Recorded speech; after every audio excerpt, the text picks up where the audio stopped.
জাদুর তারার লেহেঙ্গা ও high heel. অনেক দিন আগের কথা। চন্দ্রপুর নামের একটা গ্রাম ছিল। সেই গ্রামে বাস করত মারিয়া আর ওর মা মাইশা। মাইশা তার মেয়েকে ভীষণ ভালোবাসতেন। সে তার মেয়ের জন্য অন্যের বাড়িতে দিন রাত পরিশ্রম করতেন। আবার বাসায় এসে মেয়ের জন্য সুস্বাদু মজাদার সব খাবার রান্না করতেন। তারপরও মারিয়া খুশি হতো না। মা, আমার এইসব সুস্বাদু খাবার চাই না। তোমাকে কতবার বলেছি, সবাই সবার বাবার সঙ্গে কত আনন্দ করে, স্কুলে বাবাদের সঙ্গে যায়। আমার বাবা কোথায় মা, বলো না, আমার বাবা কোথায়? তোকে আমি কতবার বলেছি তোর বাবার কথা আমার কাছে জানতে চাইবি না। কেন মা, কেন? কেন জানতে পারবো না? আমার বাবা কি মারা গেছে? বলো না কেন। দেখ, তোকে আমি যেটা নিষেধ করেছি সেটা নিয়ে আর কখনো প্রশ্ন করবি না। চুপচাপ খাবার খেয়ে নে, আর কালকের পড়াগুলো রেডি কর। মারিয়া মন খারাপ করে বসে থাকে। ওর মায়ের কাছে যতবার ওর বাবার কথা জিজ্ঞেস করেছে, ওর মা ততবারই সেই প্রশ্ন এড়িয়ে গিয়েছে। এইভাবেই সময় কাটছিল। মারিয়া সব সময় ওর বাবার ব্যাপারটা নিয়ে জেদ ধরে থাকতো। এইভাবেই দিন কাটতে থাকে। মারিয়াদের স্কুলে অ্যানুয়াল ফাংশনে একটা প্রতিযোগিতার আয়োজন করা হয়, যেখানে যার পোশাক সবচেয়ে সুন্দর হবে, যে সবচেয়ে সুন্দর লেহেঙ্গা আর হাই হিল পরে আসবে, তাকে মডেল ঘোষণা করা হবে। সাথে দেওয়া হবে 1 বছরের জন্য একটা ক্রাউন। সেই ক্রাউনটা যার মাথায় থাকবে, তাকে সুপার মডেল হিসেবে পরবর্তী বছর নিয়ে যাওয়া হবে অন্য একটি স্কুলে, যেখান থেকে সে ভবিষ্যতে বড় হয়ে অনেক বড় মডেল হতে পারবে। এই সব কিছু শুনে মারিয়া অনেক খুশি হয়। আমার তো ছোট থেকেই স্বপ্ন সুপার মডেল হওয়া, কিন্তু এই গ্রামে থাকলে আমি কখনো সুপার মডেল হতে পারবো না। তাই আমাকে সবচেয়ে বেস্ট লেহেঙ্গা আর বেস্ট হাই হিল পরতে হবে। তখন আমাকে সবচেয়ে সুন্দর লাগবে আর আমি সুপার মডেলের জন্য সিলেক্টেড হব। এইভাবে যখন মারিয়া ক্লাসে বসে বসে কথা বলছিল, মারিয়ার পাশে পিঙ্কি নামের একটা অহংকারী ধনী মেয়ে কথাগুলো শুনে নেয় আর বলে, কাছে কাঁঠাল কোফে তেল, তোর স্বপ্ন স্বপ্নই রয়ে যাবে। তোর মা তো মানুষের বাসায় কাজ করে খায়, কাজের মেয়ের মেয়ে নাকি হবে সুপার মডেল। ওই স্বপ্ন দেখা বাদ দে, বুঝলে? তুই যে কোনো রকমে ক্লাসে পড়ে ফার্স্ট হোস, এটাই তো তোর জন্য অনেক। আবার সুপার মডেল হতে চাস? লজ্জা করে না তোর? তোর কি মনে হয় তোর মা তোকে কোনো ভালো ডিজাইনার লেহেঙ্গা কিংবা হাই হিল এনে দিতে পারবে? আর তোর তো বাবাও নেই। যার বাবা নেই তার কিছুই নেই, বুঝলি? যা এখান থেকে। এসব শুনে মারিয়ার ভীষণ মন খারাপ হলো। মারিয়া বাসায় এসে বলল, মা, তোমার কাছে আমি আমার বাবার কথা আর কখনো জিজ্ঞেস করব না। তবে তুমি আমাকে সুন্দর একটা ডিজাইনার লেহেঙ্গা আর হাই হিল এনে দাও। আর যদি না পারো বলো আমার বাবা কোথায় থাকে, আমি আমার বাবার কাছ থেকে এসব নিয়ে আসবো। বলো মা, বলো। তুই আবারও একই কথা শুরু করলি মারিয়া। তোকে এর আগেও অনেকবার না করেছি, তোর বাবার কথা জানতে চাইবি না, আর তুই এখনো আবার বায়না ধরা শুরু করলি। হয়েছে মা, বুঝেছি, আমাকে আর কিছু বলতে হবে না। আমি আমার বান্ধবীর বাসায় চলে যাচ্ছি, আর আসবো না তোমার কাছে। মারিয়া রাগ করে ওর বান্ধবীর বাসায় চলে যায়। এদিকে মাইশা মন খারাপ করে জঙ্গলের দিকে হাঁটতে থাকে আর বলতে থাকে, মেয়েটাকে আমি কিভাবে বোঝাবো যে ওর বাবা নেই? আমি ওকে একটা ডাস্টবিনে কুড়িয়ে পেয়েছিলাম। আমি নিজেও জানি না কে ওর বাবা কে ওর মা। ওকে এভাবে কেই বা ডাস্টবিনে ফেলে গেল। এই কথাটা যদি মেয়েটাকে বলি, মেয়েটা কতটা দুঃখ পাবে যে ওর কোনো আপন জন নেই। তাই তো আমি ওকে এই কথাগুলো বলতে চাই না। আরো বারবার ওর বাবার কথা বলে।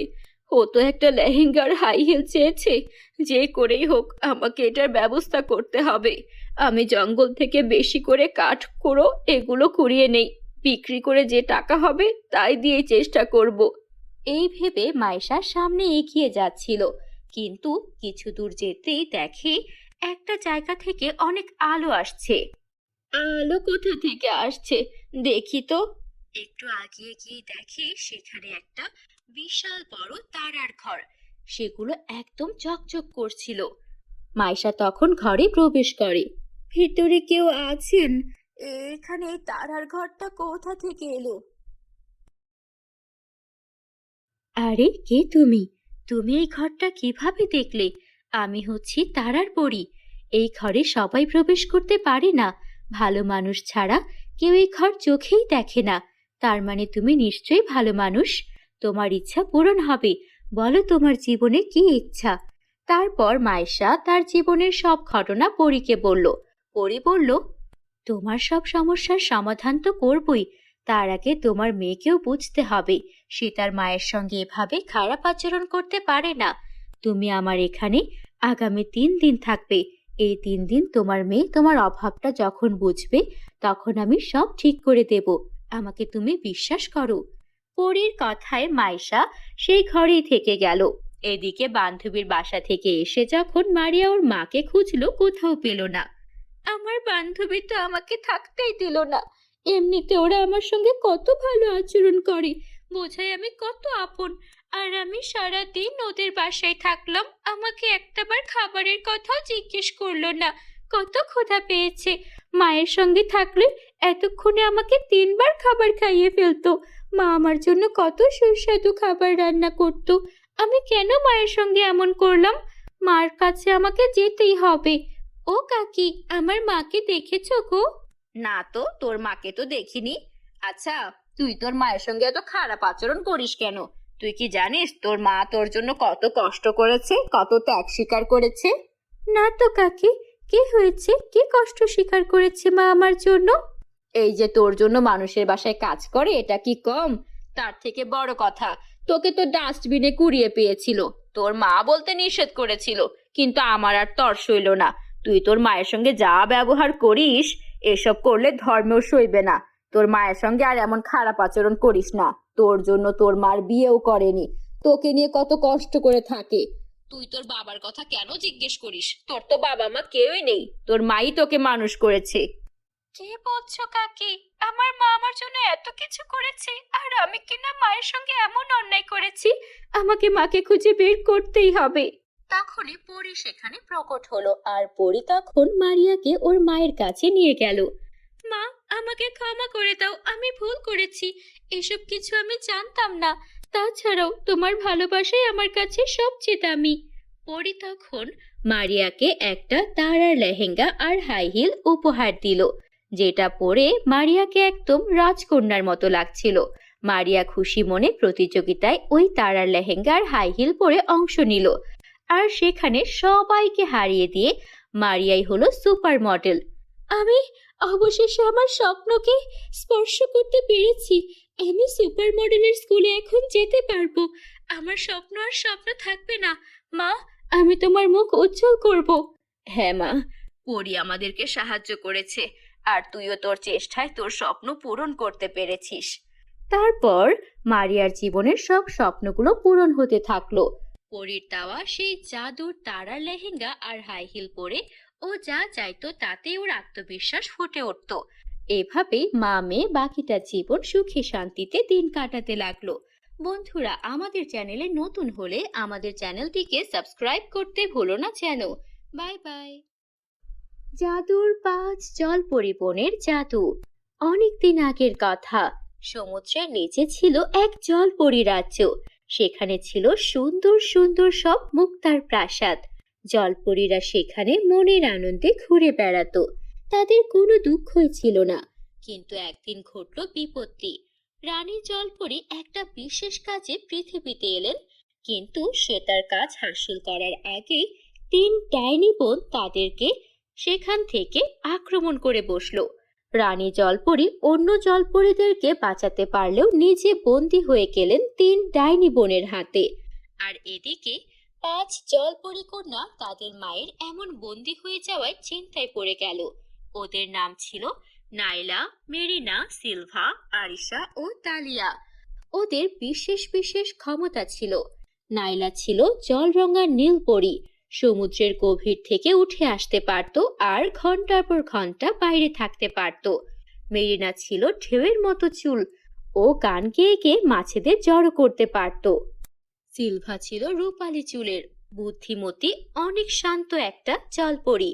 আরিশা ছিল ঝর্ণার নিচে বাস করা চঞ্চল এক জলপরী। অন্যদিকে তালিয়া ছিল সবচেয়ে বুদ্ধিমতী আর শক্তিশালী। অনেক সাহস ছিল ওর। সাগরের ঝড় ও মুহূর্তের মধ্যে নিয়ন্ত্রণ করে ফেলতে পারত। নাইলা, মেরিনা, সিলভা, আরিশা ও তালিয়া তাদের মায়ের এমন আক্রমণে আহত হওয়ার ব্যাপারে অনেক বেশি চিন্তিত হয়ে পড়ে। এখন কি করব বোন? আমাদের মাকে যে উদ্ধার করতে যেতেই হবে, কিন্তু পৃথিবীতে গিয়ে আমরা কি পারবো আমাদের মাকে উদ্ধার করতে? আমাদের মায়ের কাছ থেকে যে জলপরীর জাদুর হার ওই ডাইনিরা কেড়ে নিয়েছে, ওই জাদুর হার না পেলে যে মাকে আমরা মুক্ত করতে পারবো না। কি করব কিছুই তো বুঝতে পারছি না। 5 জলপরী বোন নাইলা, মেরিনা, সিলভা, আরিশা ও তালিয়া চিন্তায় পড়ে গেল। বন্ধুরা, তোমরা যারা যারা গল্প দেখছো তোমাদের নামও কমেন্টে লিখে ফেলো। আমরা নেক্সট গল্পে তোমাদের নাম ব্যবহার করব। তখন জলপরী নাইলা বলল, আমি তো পৃথিবীতে অনেকক্ষণ থাকতে পারি। এমন কেমন হয় যদি আমি আমার শক্তি তোমাদের মাঝেও দিয়ে দেই আর আমরা মানুষের ছদ্মবেশে পৃথিবীতে যাই, ওই 3 ডাইনি বোনের থেকে আমাদের মাকে উদ্ধার করে নিয়ে আসি। চলো না, আমরা পৃথিবী থেকেই আমাদের মাকে উদ্ধার করে নিয়ে আসি। হ্যাঁ হ্যাঁ বোন, আমরা রাজি, আমরা পৃথিবীতে যাব। তখন 5 জলপরী বোন পৃথিবীতে উঠে আসলো। তখন ওরা যখন ওদের পৃথিবীতে আসার পর জলপরী রূপ বদল করছিল, তখন ওদেরকে দেখে নেয় একটা ছোট্ট বাচ্চা মেয়ে। সে ভয় পেয়ে চিৎকার করতে থাকে, বাঁচাও বাঁচাও, জলপরী মাছের মতো লেজ, আমাদেরকে মেরে ফেলবে, বাঁচাও। তাড়াতাড়ি করো বোন, আমাদের লেজ তাড়াতাড়ি মানুষের পায়ে রূপান্তর করতে হবে, নয়তো আমাদেরকে মানুষজন চিনে ফেলবে আর বন্দি করে ফেলবে মায়ের মতো। তারপর ওরা জাদু মন্ত্র উচ্চারণ করলো আর ওরা সাধারণ মানুষের মতো হয়ে গেল আর মানুষের মাঝে মিশে গেল। তখন গ্রামবাসী জড়ো হয়ে জলপরীদেরকে খুঁজছিল, কিন্তু ওরাও মানুষের মতো মিশে যাওয়ায় কেউ আর জলপরী খুঁজে পেল না। কোথায় জলপরী দেখেছো? আশেপাশে তো কাউকেই দেখতে পাচ্ছি না। আরে তোমরা কোথা থেকে এসেছো মেয়ে? আমরা অন্য গ্রাম থেকে এসেছি, এখানে ঘুরে বেড়াচ্ছিলাম। আচ্ছা আচ্ছা, ঘুরে বেড়াও। আমাদের গ্রামের যা অবস্থা, বৃষ্টি হয় না, আমাদের তো না খেয়ে মরতে হয়। এখানে কি আর ঘুরে বেড়ানোর মতো কিছু আছে? আপনাদের বুঝি অনেক কষ্ট, বৃষ্টি হয় না, দেখবেন সব ঠিক হয়ে যাবে।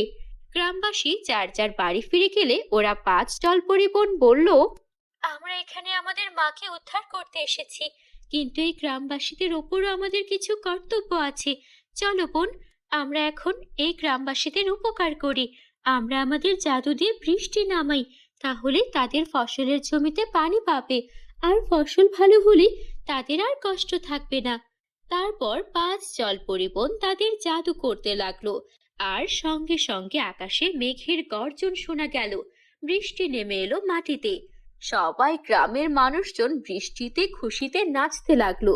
জমিগুলো পানি পেল আর সবাই কৃষকেরা কাজে লেগে পড়লো। তাদের সবার মনে আনন্দ ছিল।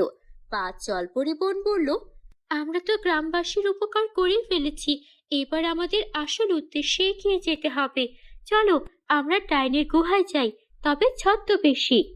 তখন ওদের মধ্য থেকে জলপরী মেরিনা একটা বুড়িমার রূপ ধারণ করলো আর ডাইনিদের গুহায় প্রবেশ করে বলতে লাগলো, এই যে ডাইনি বাচ্চারা, তোমরা যে তপস্যা করছো, এই তপস্যা করে তোমাদের লাভ কি হবে?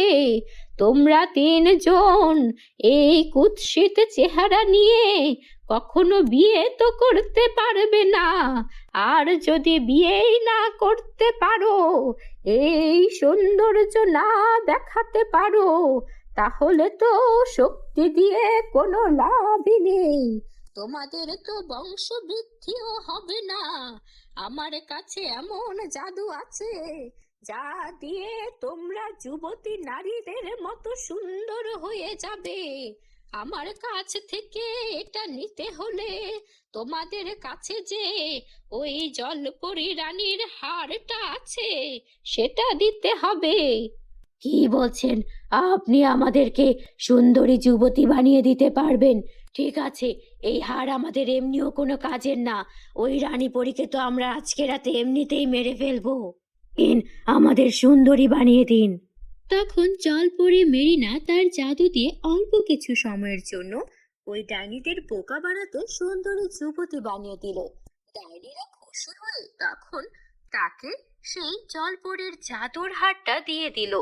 হার নিয়ে এসে মেরিনা তাড়াতাড়ি তার মায়ের কাছে নিয়ে গেল বাকি 4 জলপরি বোনকে নিয়ে। মা, আমরা এসেছি, আমরা পেরেছি, এবার তোমাকে আমরা জলপরি রাজ্যে ফিরিয়ে নিয়ে যাব। আহারে, তোমার কি অবস্থা করেছে ওই শয়তান ডাইনিরা!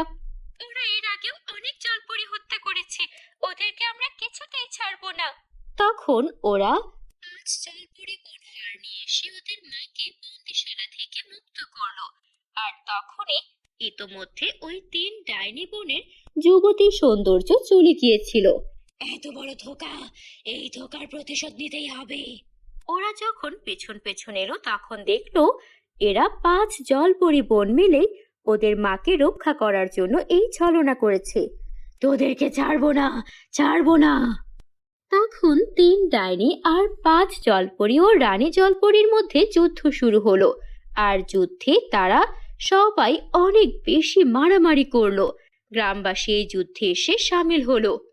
আমরা সবাই ভালোর পক্ষে আছি, আমরা বুঝতে পেরেছি আমাদের গ্রামে হঠাৎ করে বৃষ্টি কি করে এলো।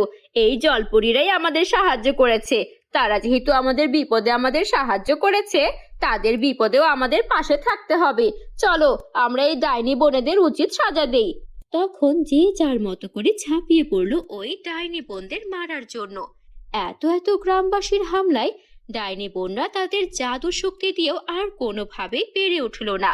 তারা মার খেতে খেতে নাস্তানাবুদ হয়ে গিয়েছিল।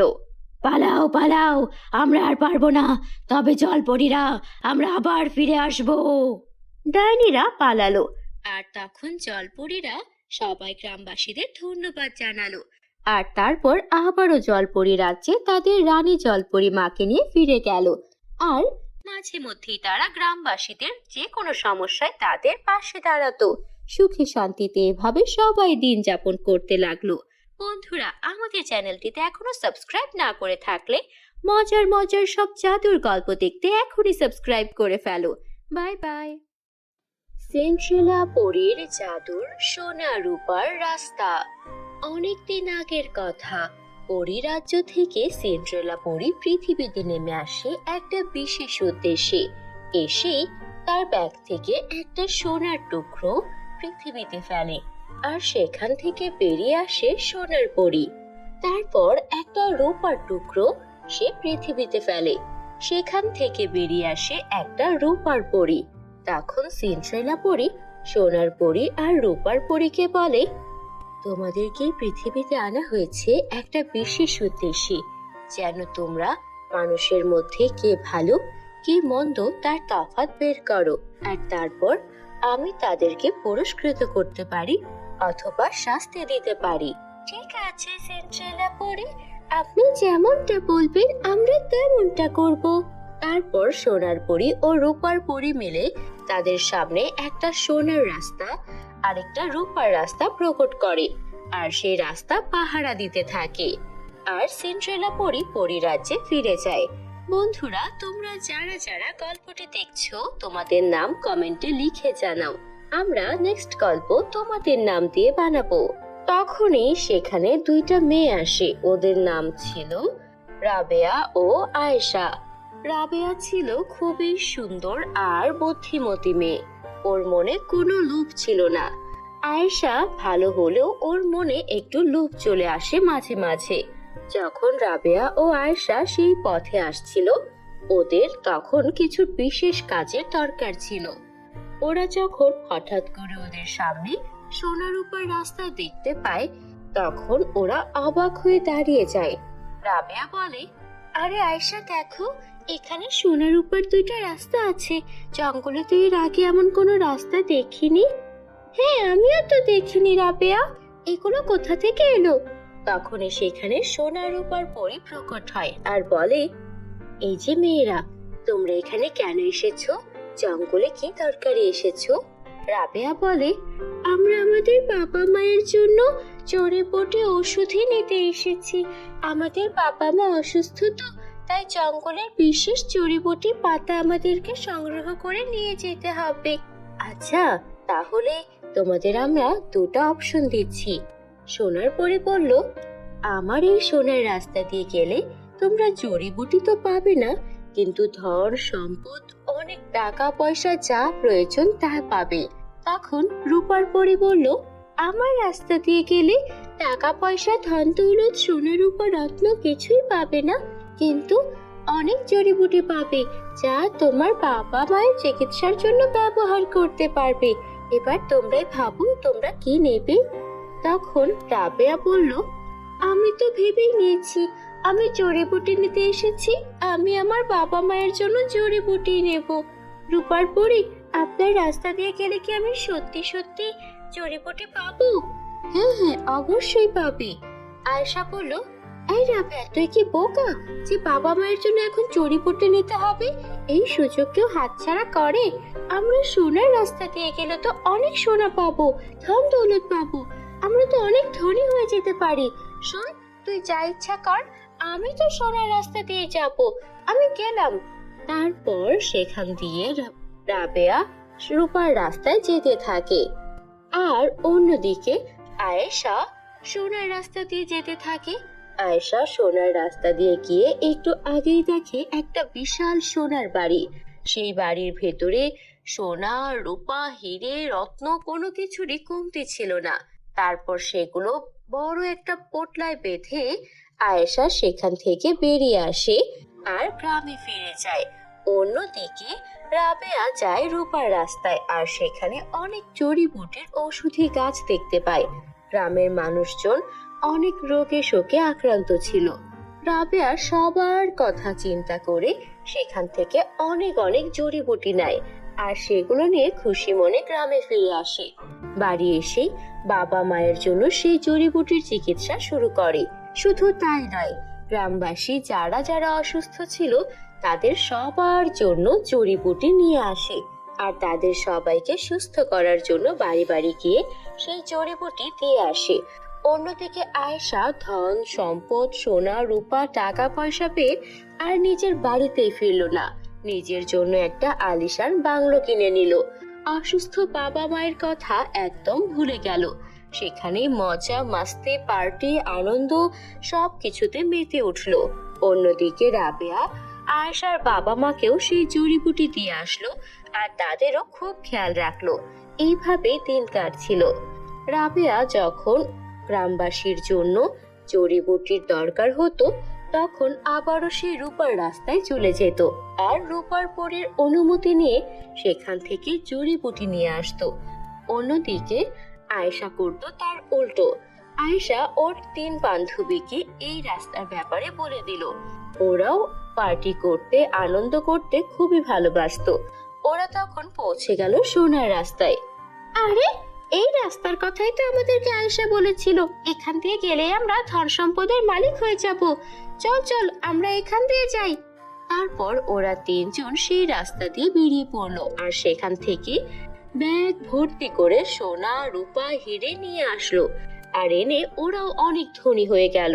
কিন্তু গ্রামের কোনো মানুষকে ওরা কোনো প্রকার সাহায্য করলো না। একদিন ওদের বাড়ির সামনে দিয়ে একজন ভিক্ষুক যাচ্ছিল। দেখ দেখ, এই ভিখারিটা আমাদের বাড়ির সামনে দিয়ে যাচ্ছে, কত বড় দুঃসাহস! চল, এই ভিখারিটার পা ভেঙে দেই। তখন আয়েশা আর ওর 3 বান্ধবী মিলে সেই ভিখারিটাকে মারতে লাগলো, আর ভিখারিটা অনেক কান্না করছিল। তখনই আকাশ থেকে নেমে এলো সিন্ড্রেলা পরী। থামো তোমরা, তোমাদের লোভ এত বড় পর্যায়ে চলে গিয়েছিল যে তোমরা সোনার রাস্তা দিয়ে বারবার গিয়ে ধন সম্পদের পাহাড় করে ফেলেছো, কিন্তু তোমাদের মনে একটা ভিখিরির জন্য সামান্য মায়া নেই। তোমাদের বাড়ির সামনে দিয়ে গিয়েছে বলে তাকে এভাবে প্রহার করছো। অন্যদিকে রাবেয়াকে দেখো, ওর মনে কোনো লোভ নেই। গ্রামবাসীর জন্য কতবার জড়িবুটি নিয়ে এসেছে, একবারের জন্য সোনার রাস্তা দিয়ে যায়নি। কত অভাব অনটনে দিন পার করেছে, তারপরও বাবা মাকে ভুলে যায়নি। এই যে ধন সম্পদ তোমরা পেয়েছিলে, আরাম আয়েশ করেছিলে, এই সব কিছু তোমাদের জন্য একটা পরীক্ষা ছিল। এই পরীক্ষায় তোমরা উত্তীর্ণ হতে পারোনি, তোমাদের এই ধন সম্পদ আরাম আয়েশের জীবন সব আমি এখন কেড়ে নেব। তারপর সিন্ড্রেলা পরী জাদুর কাঠি ঘোরালো। সঙ্গে সঙ্গে আয়েশা আর ওই বাকি 3 মেয়ে একদম নিঃস্ব হয়ে গেল। না রইল ওদের দালান প্রাসাদ, না রইল কোনো সম্পদ।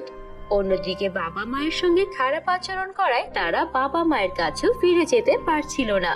তারপর সিন্ড্রেলা পরী রাবেয়াকে খুঁজে বের করলো আর বলল, রাবেয়া, তুমি অনেক ভালো মনের একটা মেয়ে। এতবার সোনার উপর রাস্তা দেখেও তুমি কখনো লোভ করনি, না গ্রামের কাউকে ওই রাস্তার ব্যাপারে বলেছো। তোমার কারণে পুরো গ্রামের মানুষজন সুস্থ হতে পেরেছে। তোমার মতো একটি নির্লোভ মেয়ে আমি খুঁজছিলাম। আমি তোমাকে তোমার সব ইচ্ছা পূরণ করে দিচ্ছি। তারপর সিন্ড্রেলা পরী রাবেয়াকে ও গ্রামবাসীকে অনেক অনেক ধন সম্পদ উপহার দিল। সোনা রূপা টাকা পয়সা কোনো কিছুর আর কমতি রইল না। ওরা বাকিটা জীবন আনন্দেই কাটাতে লাগলো। বন্ধুরা, আমাদের চ্যানেলে নতুন হয়ে থাকলে আমাদের চ্যানেলটিকে সাবস্ক্রাইব করতে ভুলো না যেন। Bye bye.